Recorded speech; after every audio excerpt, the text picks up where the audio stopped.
The blame game, fallout, repercussions and accusations are now in full swing in the wake of the Voice referendum's thumping defeat on Saturday. Australians overwhelmingly rejected the Voice, with 60% nationally voting no. The size of the defeat, that definitive and brutal result, shows that Prime Minister Anthony Albanese is utterly out of touch with the country he leads. Every single state and territory voted no, all except for the ACT, and they call it the Canberra bubble for a reason. And it's why the politicians and bureaucrats who set the laws for our country so often get it wrong. When you look at the figures, the no vote in Queensland was the highest at 68%, South Australia at 64%, and WA 63% voting no. Now, we knew this overall result was coming for months and months now, but Albanese refused to change direction, change the model, or go back to the drawing board to find a consensus position. And this refusal means that Indigenous Australians today would have every right to feel angry with Albanese. The Indigenous leadership has been working on the concept of a voice for some 15 years. 15 years. And yet Albanese trashed their vision and their hard work in a matter of months. There won't be a voice now. It's done and dusted. It's left many Indigenous families devastated and broken, parents struggling to explain to their children why Australia voted no. They feel that Australia doesn't support them. But that's not the case. Australians care deeply about closing the gap and about the disadvantage that means Indigenous babies born today have a lower life expectancy and lower quality of life than their non-Indigenous counterparts. The fact that many feel deeply sad is entirely on Albanese. He can't blame anyone but himself for choosing a model that didn't have bipartisan support.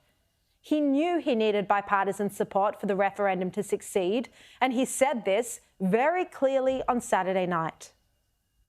Nor could I guarantee the referendum would succeed. History told us that only 8 out of 44 had done so. But the truth is that no referendum has succeeded without bipartisan support in this country. None. But Albanese forged ahead with this divisive model that didn't have bipartisan support because he believed it would succeed and he didn't want to share the glory. Indigenous recognition and the Voice was meant to be his legacy as Prime Minister, just like the apology was for Kevin Rudd and same-sex marriages for Malcolm Turnbull. It's a point that journalists Jeff Chambers and Paige Taylor make in their inside story in the Australian newspaper today, and Jeff will be on my show shortly. They write that, and I quote, "Immersed in self-belief, Albanese held a burning ambition to emulate Labor heroes Gough Whitlam, Bob Hawke and Paul Keating. He regularly spoke of Wick, Mabo, native title, the Redfern speech, Vincent Lingiari and the 1967 referendum. His confidence was unflappable. He was a history maker who would become the first Prime Minister to win a referendum without bipartisan support." And so it was that Albanese pressed ahead with a model that even many Voice supporters like Greg Craven and Father Frank Brennan disagreed with, without bothering to work harder and longer to find a consensus position. Now, remember the day that Albanese announced the Voice model? He walked out of his press conference beaming. There were crowds of Labor staffers in the corridor, all applauding him. And you can see he looked so pleased with himself there, and it was baffling because he hadn't succeeded yet, and the model he just announced was never going to succeed. This was all about his own personal legacy. His own personal legacy. He could have delivered Indigenous recognition in the Constitution, which the opposition agreed with and which most Australians agreed with. And he could have legislated a Voice instead if he chose, but he insisted on putting the Voice in the Constitution, his argument being so that no future government could reverse the decision. Well, if they did, that would be democracy. That's what Ben Fordham told Albanese in one interview on his program. But Albanese chose to proceed this way, and he then refused to give Australians detail about the Voice and how it would operate and who would be sitting on it, who its members would be. Jeff Chambers, in his Inside Story piece today, writes that there was a request to give voters more detail about how the Voice would operate. Chambers writes, and I quote, "Yes supporters desperate for more details on the Voice would win no concessions from the Prime Minister." He writes that Yes and ALP sources say the idea was rejected due to fears that voters would get caught in the weeds like they did ahead of the doomed 1999 Republic referendum. So how does this now impact on Anthony Albanese's leadership and Peter Dutton's?